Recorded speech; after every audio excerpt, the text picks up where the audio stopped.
Okay, I can't see without my glasses. Okay, so okay, we guess we got everybody up on the bed. Where's Doobie at? Doobie. 1, 2, 3, 4, 5. Okay. Um, Test video. Now I gotta see if the microphone that I have plugged into the laptop, if it's picking up. So I gotta go walk out here in the kitchen. Walk out here in the kitchen. Walk to the sink and see if the audio is being picked up. I'm not sure. Let's see. Okay. Doing these live things because it's just easier for me.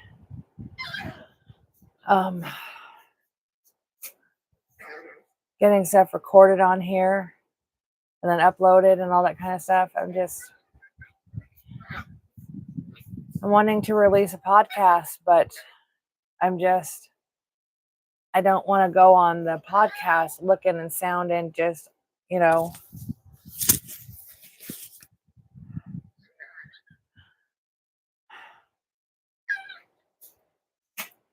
Okay. I was looking in front of the puppy. I'm going to go sit in the bed and see what I can pick up in here. Doobie, where are you at? Doobie, you under the bed? Come here, baby. Doobie. He must be out in the living room. Doobie. Oh, there you are. You're underneath your bed, buddy. You're underneath my desk. Come here, my sweetheart. Come here. Come here. Don't sit underneath there by yourself. Someone in the bed by themselves. There you go. Okay, move my desk chair out of the way. So I got to use these microphones anyways because, stop. All this stuff is set up in my corner over here. Oh, wait, I can turn the laptop because I got the camera. The camera's on a tripod behind my laptop. So, okay. Let me see.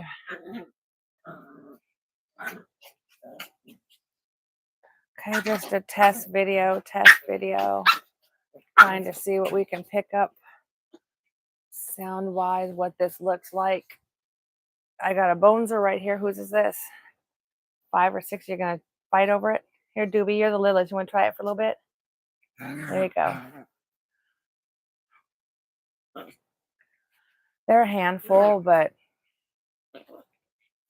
and it really is a lot for me some days to take care of them, but most days got to be able to, hey, son and daughter are fighting. The hardest thing is getting them outside when it's hot out and my body's not doing good because the heat makes all my symptoms even worse. And I can't just let them go outside and go potty because there's big hawks that will swoop down and snatch my baby. So, and they have to go to the bathroom. They can't, it's dry and it's dirt out there. So it's not like it's grass. So they have to, it takes a while to go to the bathroom sometimes. And I have to stand out there and I got a recliner out there. It's so ghetto. And I got another chair out there. I can't, the wheels aren't good enough though. It's not really meant for outdoors.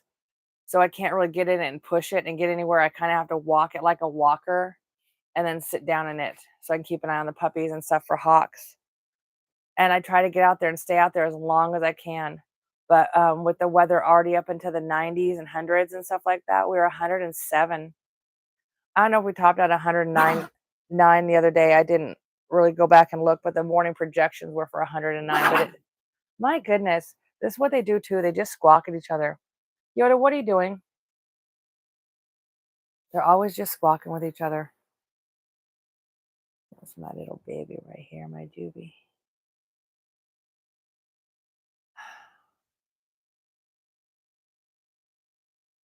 I just sit here. I know I look crazy. I know I sound crazy. And I have to just take that off and not worry about what anybody's thinking about me. And I just have to speak. I just have to speak. I just have to speak about what's happening to me. I have to say what I have to say about my biological father. There's so much stuff I wish I was doing that I wish I was more my cognition was better because I mean, there's stuff you can do from bed even if you're sick, but my cognition is not good. So doing emails and typing are not good. I know what I need to say and I know who I want to talk to, and that's the worst part too is I know what I want to do. I know the people I want to contact, and I know what needs to be done, but my brain is about as sharp as a bowl of oatmeal on a good day, you know. And even the days when I get my health feeling good and I got my body feeling good, my mind is crap because I just sit in this room by myself, for 4 years in Arizona. It last week or so, the past week has been 4 years since we've been here.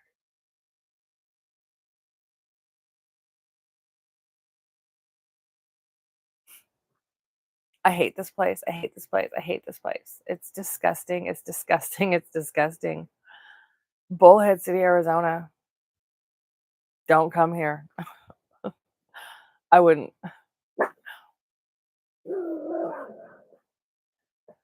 I've not had any medical care since we've gotten here. Um, no friends. Family hasn't come. I got one person from Seattle area. She came 2 years ago. Um, she works in the medical field. She's some works somewhere in a hospital, but it's a hospital that denied me my first MRI. So she works for the people that you know Multicare. It's like a big medical conglomerate in the Pacific Northwest. I don't know if they're any other part of the country. I haven't looked it up. Probably are. Multicare. She came here and saw how bad I was, and that's what I don't understand. She came here and saw how bad I was, like her own eyes, you know. Told me I'm gonna come stay with her, back up in Washington State.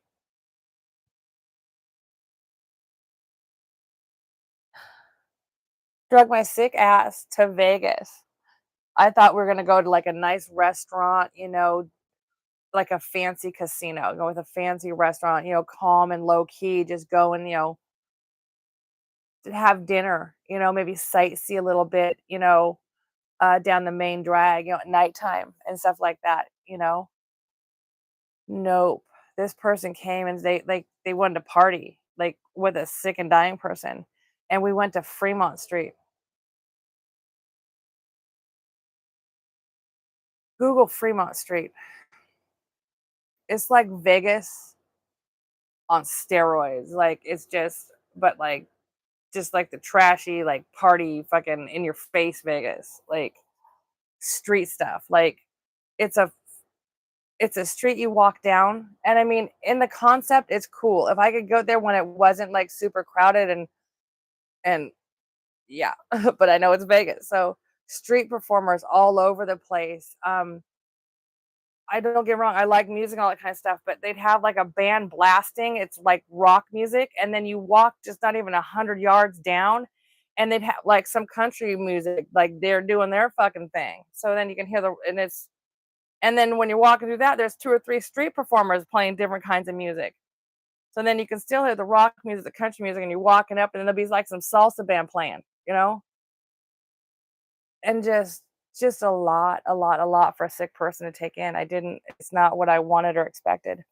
And she avoided me like the whole time. Like it was very uncomfortable. And someday I'd like to face this person again and just be like, why did you not help me? And like, what the hell? But people can say, oh, you should have just been glad she came to see you. But she also left knowing what I'm going through. So, but the world don't make no sense. Okay, I sit here and ramble. This is what I do. Look at you laying on your back, and I can see your fat belly. Look at this girl.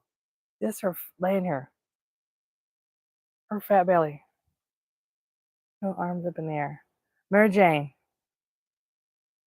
this girl loves to eat too. Oh my God, does this girl love to eat? She's gonna be a little beef ball. They're all my whole world. All I got is puppies. I've left the house since we've been here in Vegas. The 4 years we've been here, I've probably left the house a dozen times. And some of those are just to, like, ride in the car to like, when Michael goes to the store just to sit in the car. But that right there is a whole mental thing to try and get my brain and my body just the anxiety of just being out in a strange place, and, like, I know I'm not getting any medical care, so if something happens, I know I'm not gonna get help. You add the heat on top of it, the car goes out, the AC goes out, it's terrifying. And I never used to complain about the heat or the cold, I never, weather is weather, whatever it is. I mean, yeah, in Washington, it doesn't ever get too hot or too cold, but, 120 degrees, that's insane, that's too hot. 100 degrees, too hot. 90 degrees, too hot. I'm from Washington, it hit 70 degrees, we got shorts on and tank tops. We're like, "Woohoo, let's go swimming." People from, like, California and warmer places, they're like, they still got jackets on, but I can't just to open the door when it's 100 plus degrees to let the dogs outside, and then they gotta go out in that too. It's a good thing we got it covered. Behind me is, a whole covered, carport, and then the front corner, the front patio or the front porch is covered, but, all the dirt around it that they go in to go to the bathroom is in the blazing ass, 100-degree sun, so but just having to open the door to let them go potty, that heat hits me, and it affects the brain tumors and whatever going on with my body real, real bad.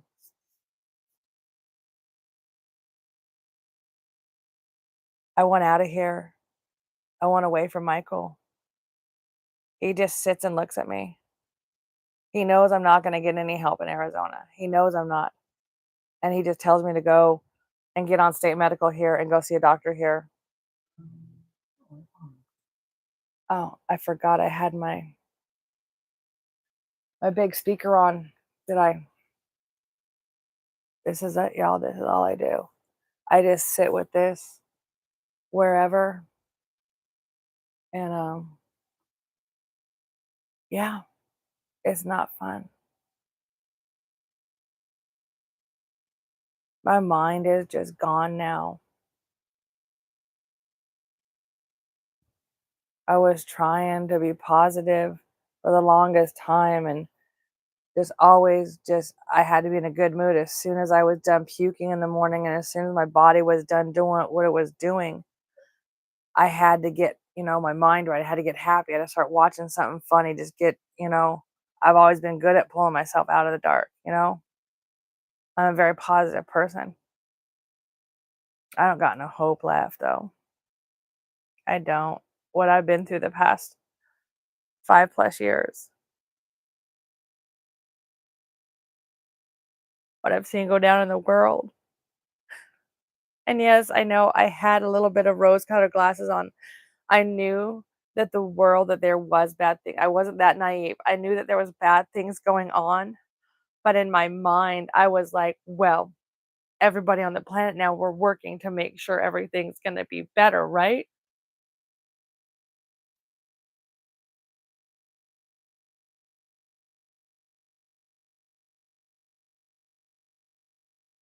I remember sitting on the couch.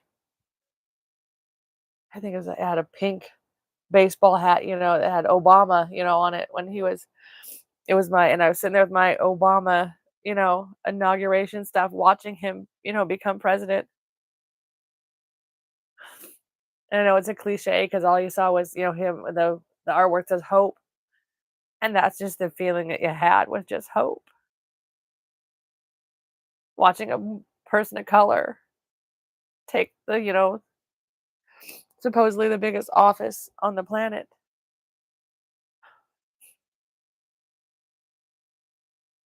I literally thought I was so naive and childlike, just sitting there, crying happy tears watching the whole thing. And to see what's unfolding now in the world is just and like I said, I know bad things were happening back then, but I thought the general consensus was Racism's bad. Let's take care of poor people. Let's feed everybody, and get medicine to people. And, it's we have a global planet. We can get to places in hours. We can send texts across the world in seconds. It seems like everything should be able to be taken care of. There's enough money, and there's enough resources on this planet, food and stuff. There should not be unhoused, unclothed, unfed people. It's just a tiny percentage of the world population, and I can't wrap my head around it. Why you need $100 million yacht when you know there's people that just want enough food to eat, that just want a basic building to live in for their home.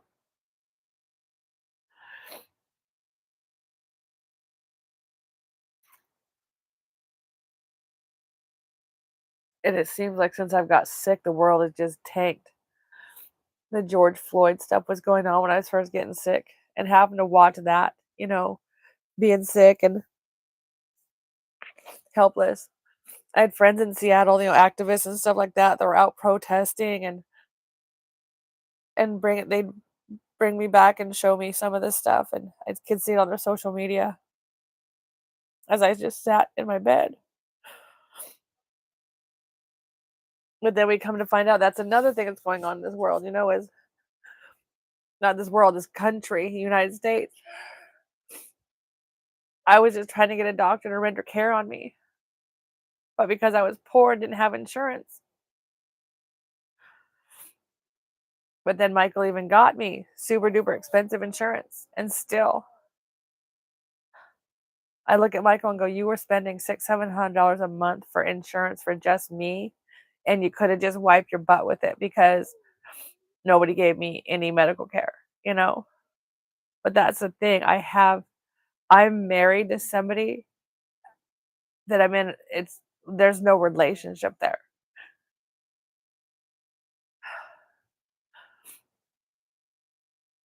It's just, it's bad. And I can't get words enough to articulate exactly what's happening, but it's bad. And there's literally nothing I can do. Every person I reach out to, they'll reach out to Michael, and then Michael tells them I'm crazy. He has told my children I'm crazy. I've caught him on the phone because he never speaks in front of me. I've been sitting here in the bedroom and I could hear him outside talking to people, talking to some friends I had in the UK. A couple, he has a brain tumor and his wife is, taking care of him. Amazing people I've been talking to for a couple of years online.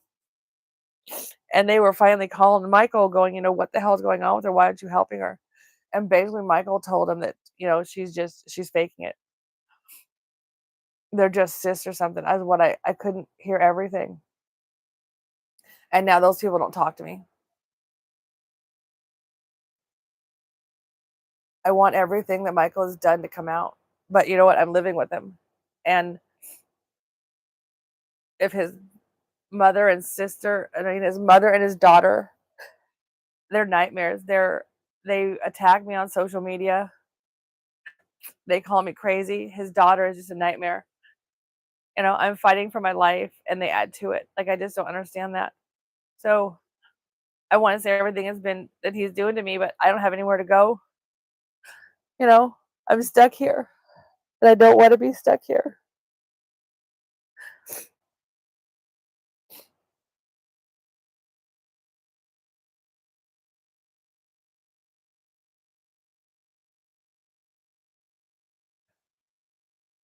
I reach out to people, emails, texts, phone calls. I I exhausted all my, Facebook friends, anybody on my phone. When people don't even respond in emails, it's pretty bad.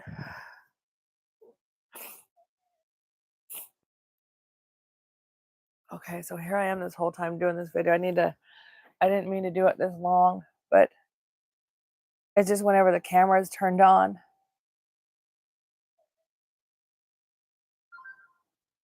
I'm just so desperate to someone to hear me. I don't want a lot. I just want to I just want to prove to everybody I'm not crazy. That's mostly what I get up and fight every day. I just want basic medical attention.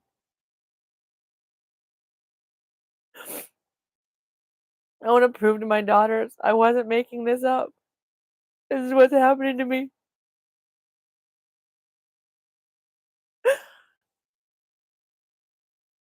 Fighting for your life being sick and then having to defend yourself.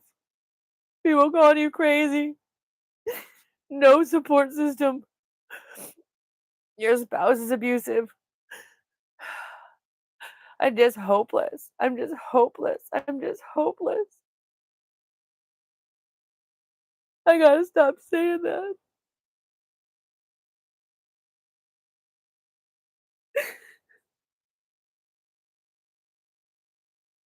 You gotta always have hope.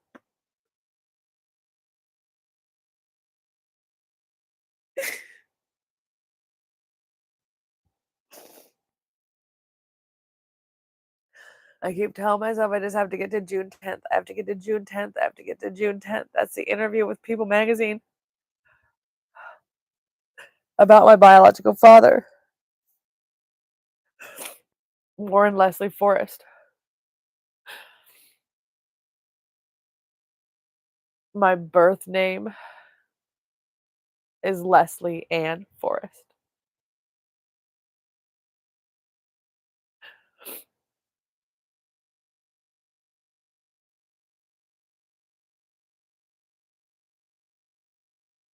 I don't want anything to do with that person. I wrote him out of my life decades ago, thinking that he was in jail for everything he did. He was gonna die in there, and who is he's being punished for what he did,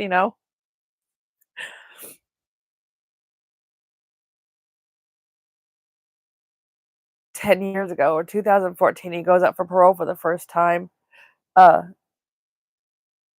since being incarcerated in 1974. So it's like 40 years.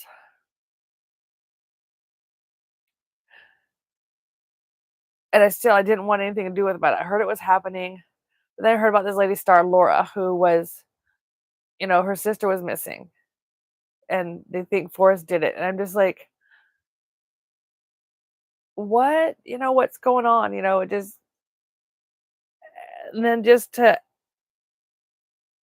try to get some answers out of family members and to just be nobody wanting to talk about it.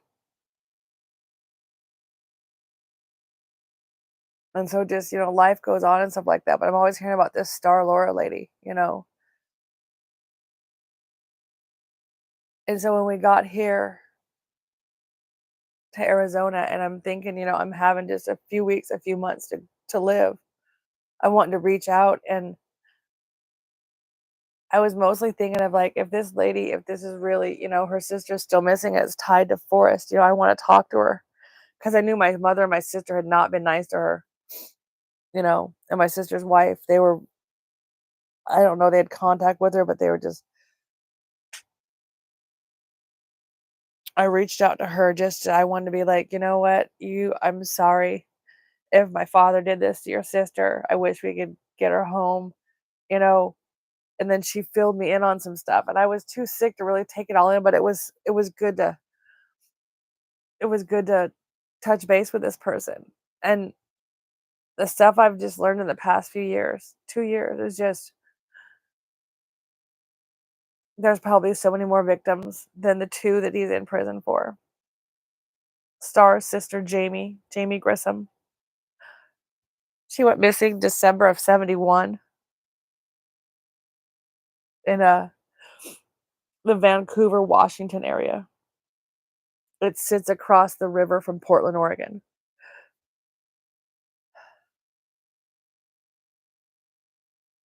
I was born September of '71. So I just think when Forrest was doing his crimes, I was a newborn to a toddler. Well, he was arrested October of '74. I just turned 3 in September.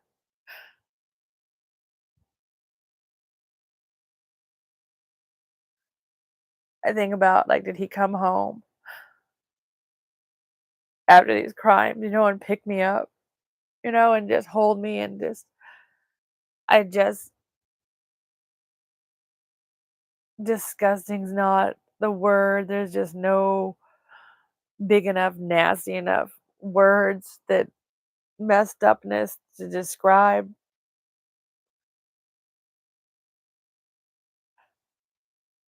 that happening.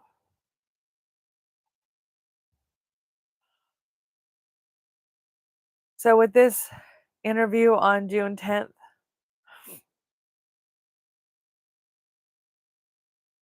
I'm gonna bring up stuff that I have been thinking about the past few years. My whole life being lied to and not told the truth and just stuff kept hidden. By who? My biological mother, his wife, the original Mrs. Sharon Forrest. I think she covered up evidence and destroyed it. I've seen articles that talk about her given she was given something and that they needed back from, and I don't know why they gave her stuff, but this is all stuff I'm gonna bring up too. And it says that she destroyed stuff or and I just why hasn't she been brought in for formal questioning? What did she see in these boxes of this some boxes of belongings or something that was in one of his cars that they impounded?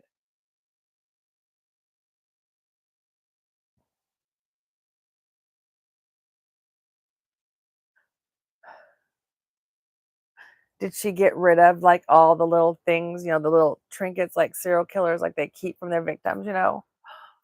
Was there stuff of Jamie's in there, that she got rid of just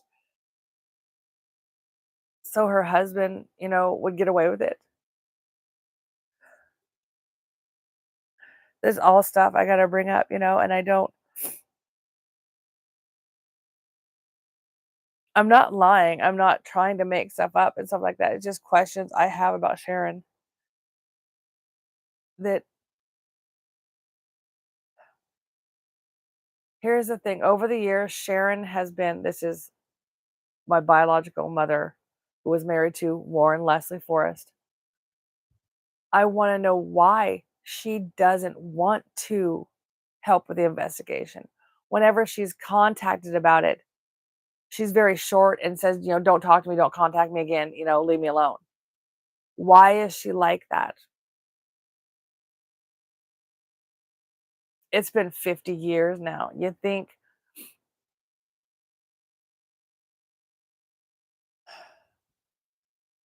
people just want answers, and I think she thinks that she's taken stuff to her grave. I wanna put the pressure on her to confess what she knows, which is in turn gonna put pressure on Forrest, because she says they don't have a relationship, they don't talk, but they do. Letters, phone calls, I've seen them. 'Em, I've heard about through the family. Putting pressure on Sharon is gonna in turn put pressure on Forrest, is what I'm hoping for, and that he's gonna wanna protect her and my sister, who also has a loving relationship with him, you know?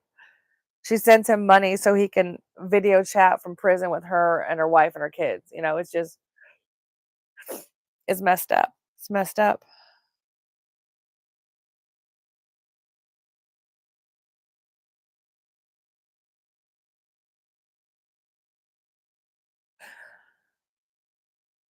She called me about 4 or 5 days ago. I'll have to look at my phone to see.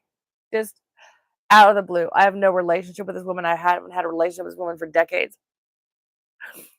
You know, little family things with my kids where I had to see her or, little things like that. But there's no love. There's no talking on the phone. There's no relationship. And she's seen me going through this through years and has not reached out to me. She called me a few days ago and I yelled and screamed at her before, but this time I was trying to remain calm and I was just like, why are you calling me? What is wrong with you? And she kept just telling me that I needed mental health.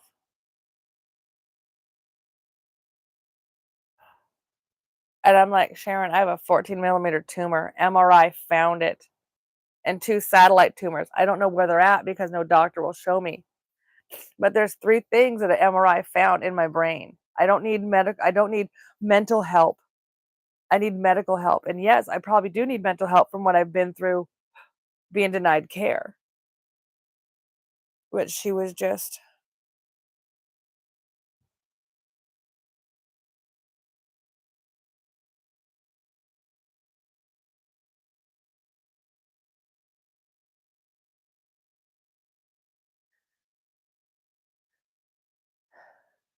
never a mother.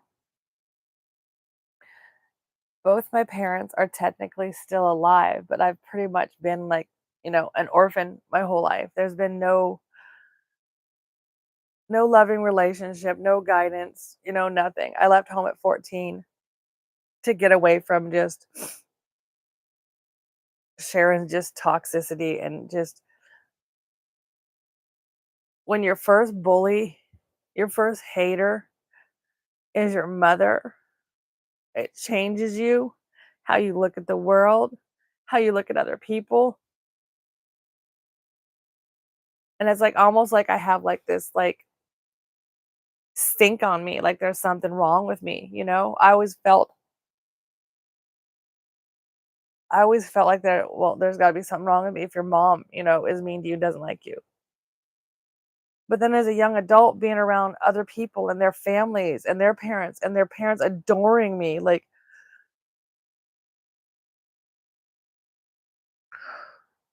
fawning over me, telling me how funny I was, telling me how pretty I was, you know, what an amazing person I was. These are my friends' parents. And I figured it out, like, it's not me, it's Sharon. And then she had my sick little sister, Lisa, mentally sick. Those 2 just would feed off each other, you know?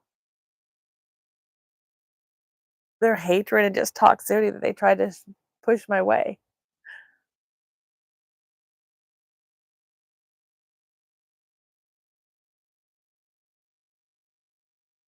But that's what I'm gonna bring up in the interview about Forrest is Sharon should be brought in for questioning, you know? She's gone all these 50 plus years of not having to answer up to what she knows. You live with somebody, you married to somebody, you live in the same home, you know their what do you call it, like idiosyncrasies, you know all those little things about somebody when you live with them. You can't it's hard to hide stuff when you live with somebody. She knows things. She's a sick person. Sick, mentally sick, messed up. But if she could just see, you know, that she could do some good by getting some closure and some healing and stuff like that, she she could talk to Forrest. She could get him to like, confess. I've told different people over the years dealing with this Forrest stuff that I'll sit down with him. I would literally sit down across the table from him. There's things I want to say to him, you know.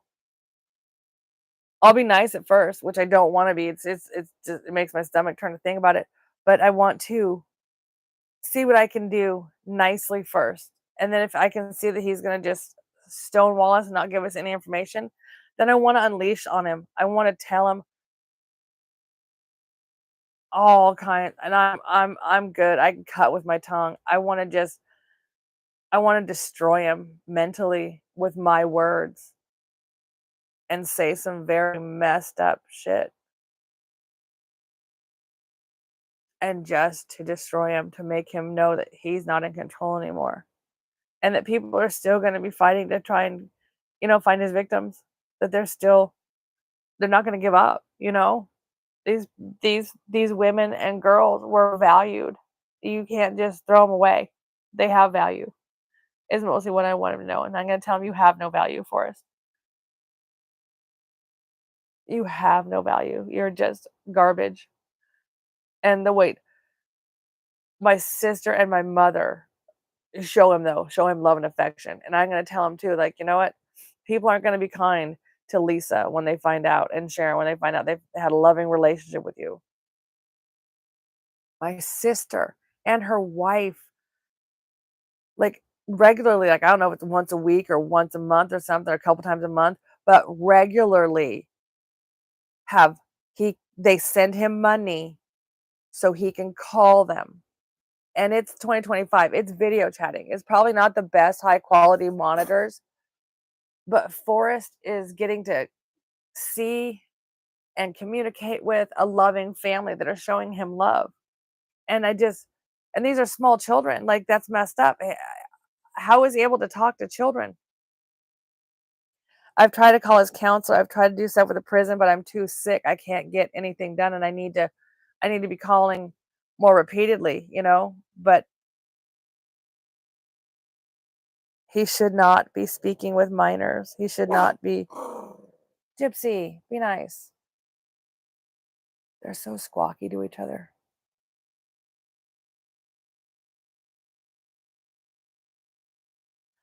Okay, see, I totally forgot. I was just gonna do this as like a little test video to just to see if the audio is working, because the AC is literally right behind in the wall behind my laptop, like a foot away.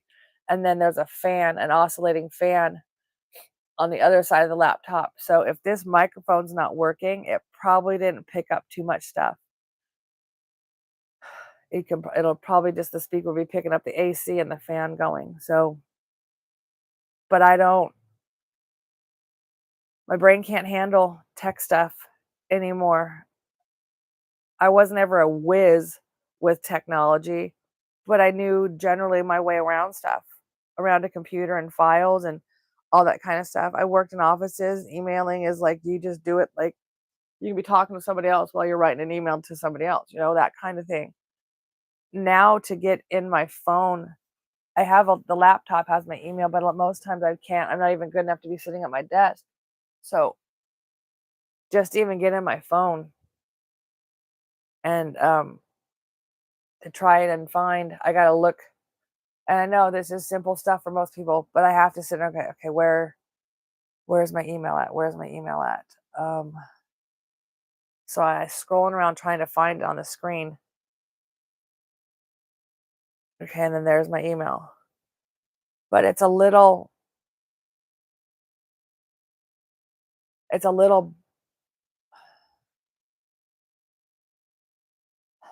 it's just it's I need to be trying to sit down at my desk on my laptop and doing emails, but I'm trying to just this is a little tiny computer, so I'm trying to use it, while I'm in bed, just but my brain don't work. I'm ADHD on top of,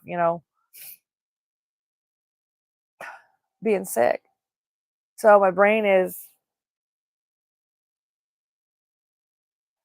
I know what I need to get done. I know what I want to get done. I know that stuff, but it's just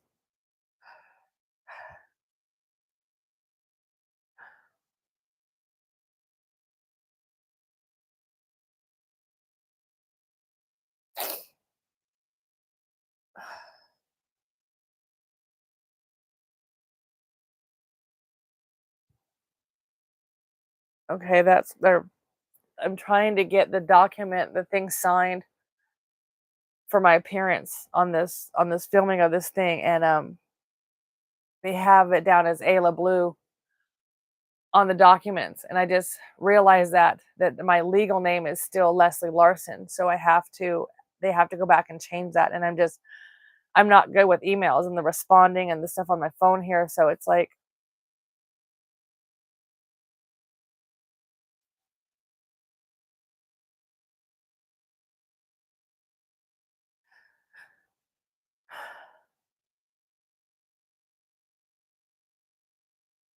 I don't wanna be in this goddamn bed. I don't wanna be in this goddamn bed anymore.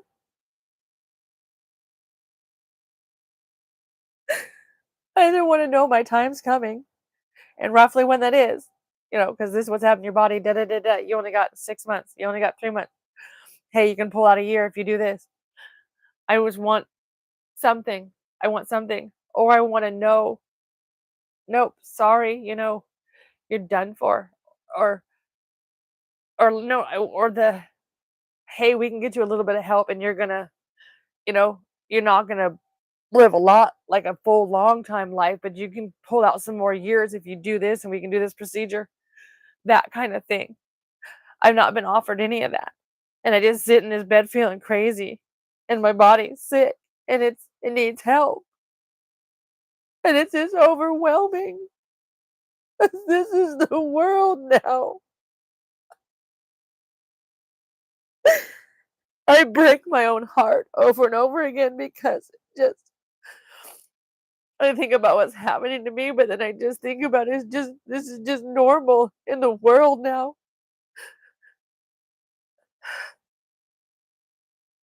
I don't understand.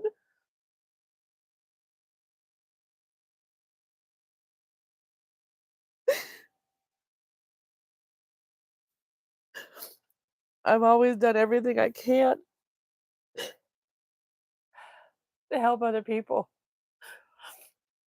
I have somebody living with me, who just said they're homeless, they had nowhere else to go. Well, I don't have much. I got a little tiny room and there's, electricity and AC and there's a little bit of food. We don't have much, to feed another person, but we're doing what we can, you know.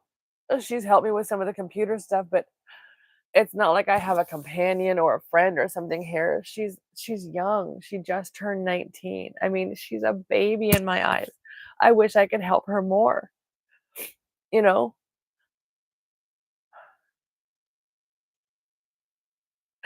But she's gotta go back to Vegas. That's where she's from. She's gotta get in a shelter or something up there where they're gonna have some resources and stuff for her because in this little tiny Bullhead City town, little tiny Arizona town, there's nothing to help her here. She's tried to get a job and we can't prove it, but it's pretty much because she's trans. I want to call this McDonald's and yell at somebody because they were so busy that the manager couldn't even sit down for her interview, she said. They needed people and then not to hire her.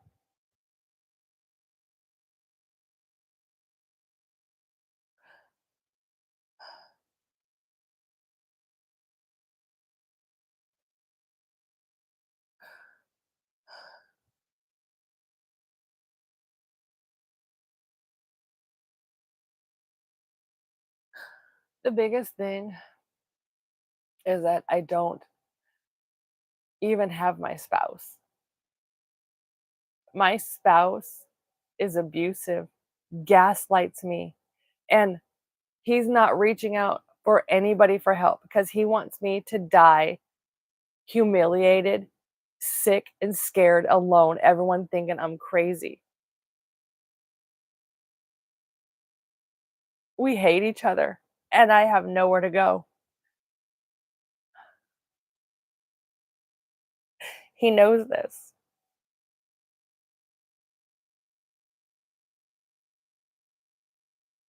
I don't wanna live this. It's not living. I'm an existence. I just exist. I've done everything in my power to keep pushing on, to keep trying, to keep asking for help, to see but I need help. I've always advocated for myself. I've always advocated for other people.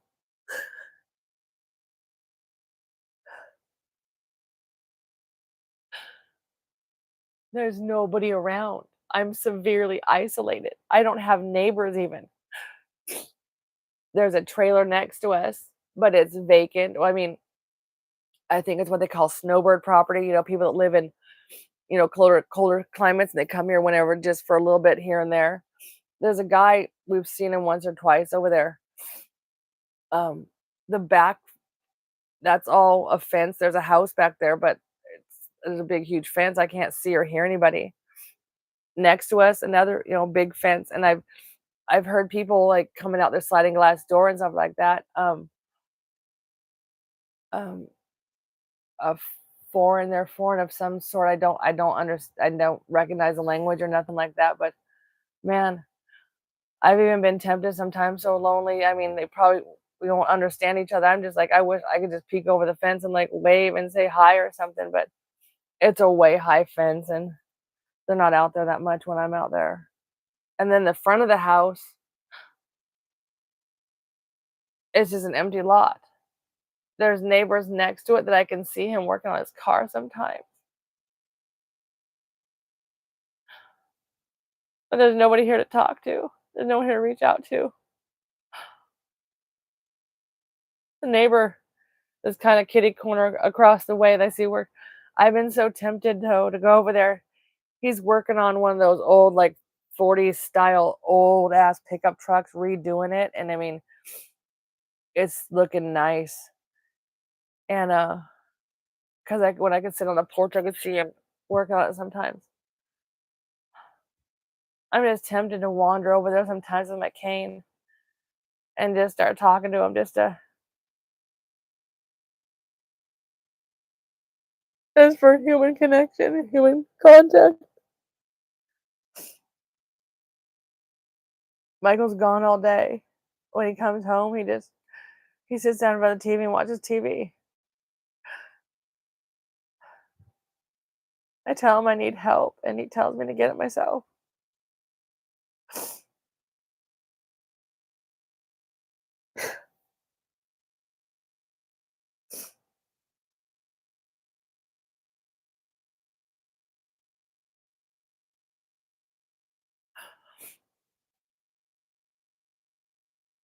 I don't know what to do. I don't know what to do. I don't know what to do. Except for just turn the camera on and run my mouth. I want to record this podcast and put it out there, but just look at this. No one's gonna listen to this. No one's gonna believe me. No one's gonna give a shit or care.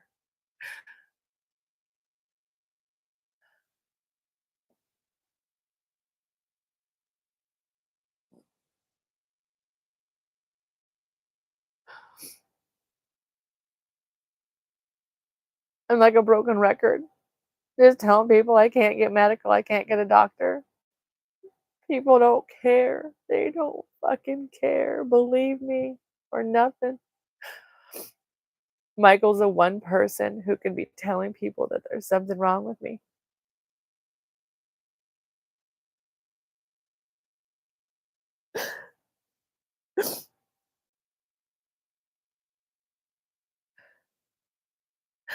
That's the worst part, is knowing that there is a person here who is supposed to care about me, but he's doing the opposite, and I can't leave.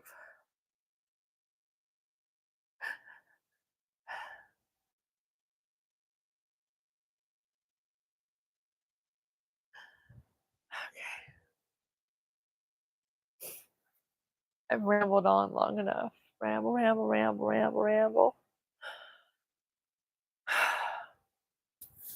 I wanna go sit outside in the sun, get some sun on my face. I got my sarong on and my tank top,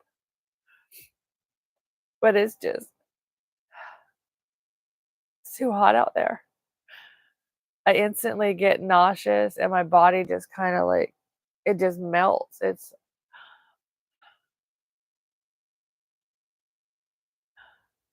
We got a pool up back there, but It's above ground. It's got a pretty good sized plastic, like, not just the ladder that comes with it, a a more sturdy one that goes like an A, but from the it being out in the heat, it's kind of I don't really trust it, it's kinda rickety, and my body trying to get up the steps, it's oh, that's not the steps, the ladder, hanging on. I can do it, but it's hard and it's difficult and scary. So I've gotten in the pool a few times and oh my gosh, it was so nice just to be in the water and be under the sun. It's so good for my brain. Like I wish I could be out there right now, but it's too hot right now. And by myself, I can't get myself. I gotta make sure Michael's here and stuff like that. But if it was like in the ground and I could just go put my feet in it and stuff like that, or sit on some steps that went down into it, I would probably be around it like all the time. But it's getting up that ladder and getting down the ladder into the pool is too much for me.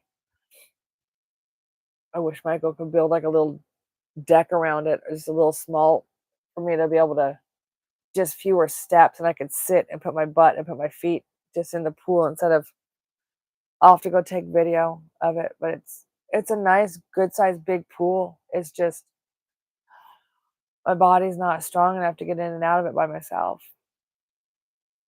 And the heat makes it worse.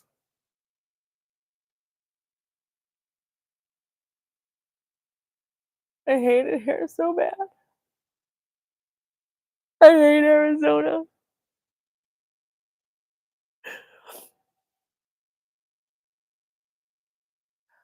I wanna leave the country. I wanna go and try and get medical care in Mexico, but I'm terrified about that too. Mostly I just wanna get somewhere where it's not hot. I don't wanna do another 120-degree temperatures.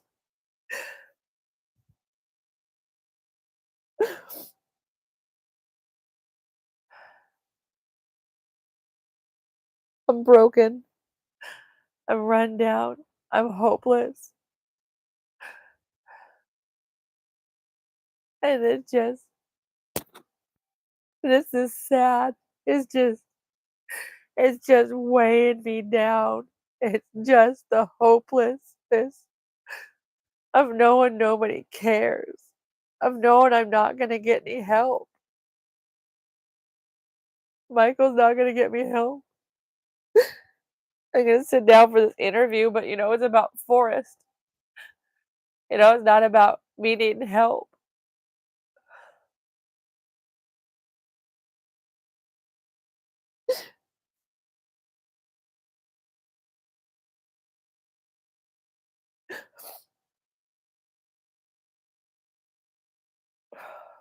Oops. I hope I didn't flash the camera there. Lifted up my it's just I had a I need a tissue.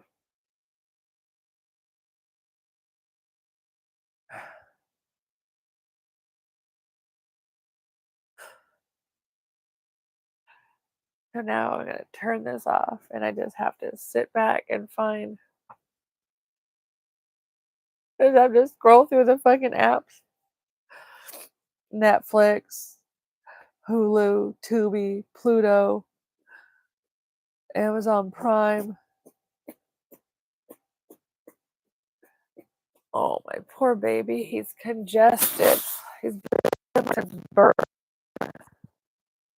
Gotta get him to a vet. He just needs a little bit of antibiotics, but there's no vets around here. The $30. He's so congested. But at nighttime when he's just not running around, I can just hear him gurgling and stuff. My little sicky soup. He's just a little sicky guy.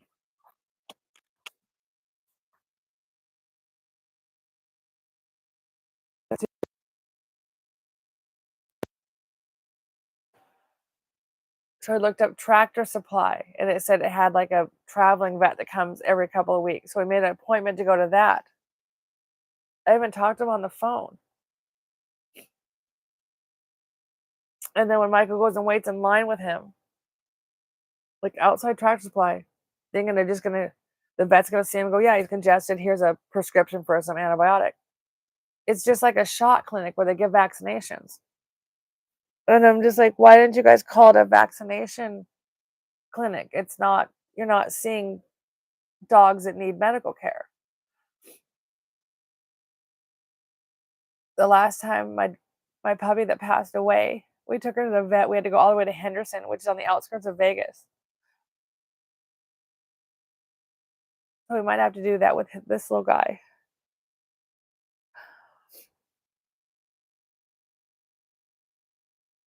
But I mean, I can't make that drive in the heat and everything. It's just terrifying.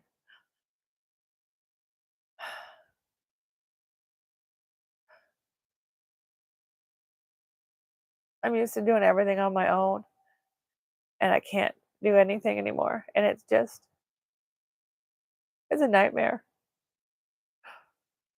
It's a nightmare to not be able to take care of yourself and to be dependent on somebody who hates you.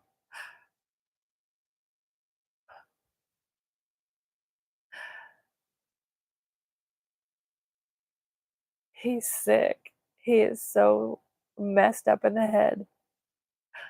He gaslights me. He's out and out abusive. He calls me crazy. He tells me he's not going to get me help. He sees me struggling to get help for myself, and everyone thinks I'm crazy, and he just watches.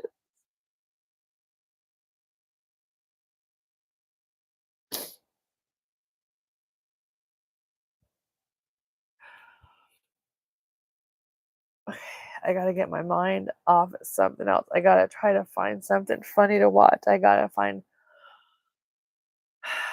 something mindless and funny. Mindless and funny. Okay, let's Tubi. It's free. So let's see what I can find.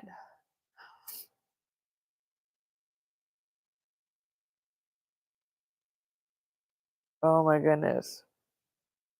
One from my childhood. Well, sort of. 1987. Overboard. Goldie Hawn and Kurt Russell. I've probably seen this movie a couple hundred times. So I gotta turn on my speaker down here.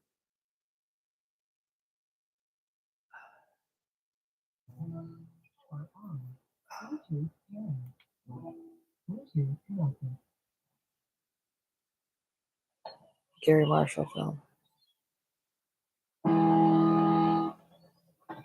Where's the volume? Okay. I'll just put that over there. And then just sit here.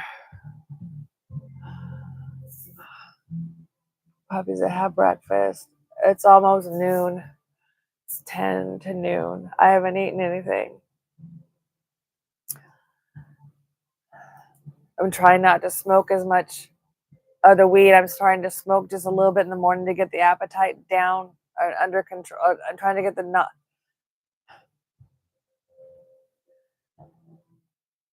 I only smoke enough in the morning time when I'm out of it and I'm nauseous to get the nausea to stop. I'm not trying to smoke during the day unless I'm needing an appetite or the nausea comes back. I'm trying to smoke as little as possible because I'm trying to keep my brain sharper to do the emails and all that kind of stuff. But now I gotta smoke something because I gotta try to get an appetite because I don't right now.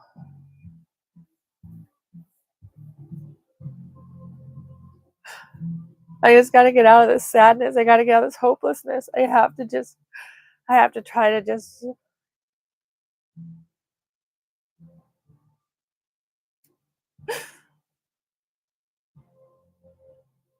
I'm in a hopeless situation, but I don't want to be hopeless.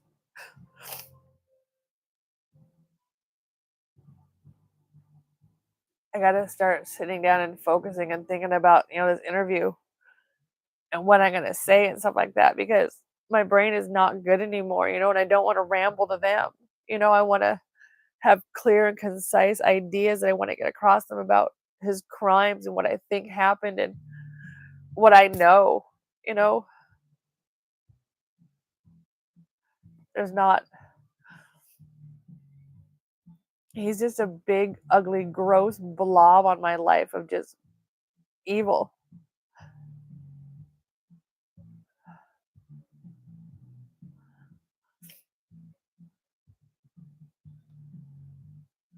All I can hope is that someone's going to want to help me from hearing my story about him. That's all I can hope for.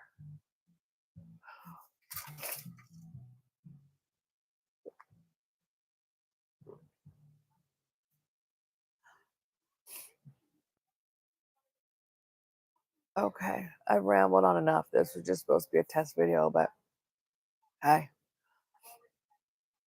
it's just on my YouTube channel.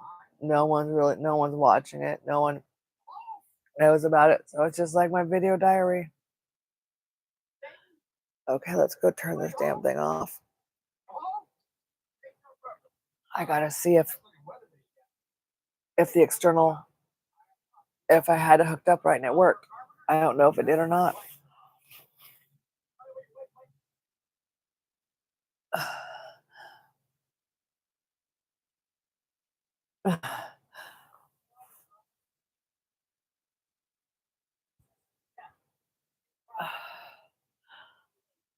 That's all I do though, is just scroll through that tablet to put on something to just fill up the silence in the house. I don't like watching stuff that's scary. I don't like true crime stuff like I know most other people do. I don't like murdering and killing.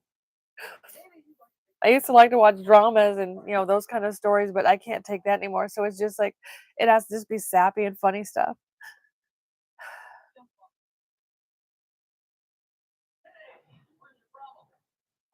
That's all I got. Tablet and puppies. Okay, let's try to turn this damn thing off now, and I'm gonna sit back and try to listen to see if the speaker picked up, not the speaker, to see if the I'm trying to find it. Seeing if the microphone.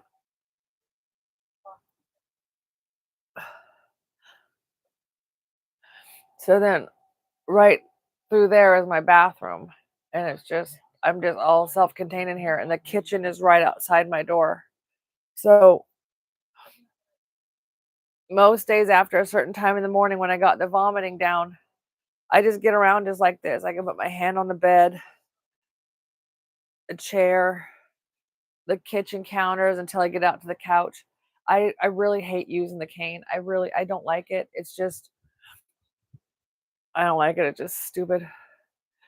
Okay, so now I'm gonna sit down up here in front of my laptop and oh my goodness, I rambled on for another hour again. See. Okay. Okay. So now how do I end stream? Wait, where's the button at? Okay. Bye, y'all.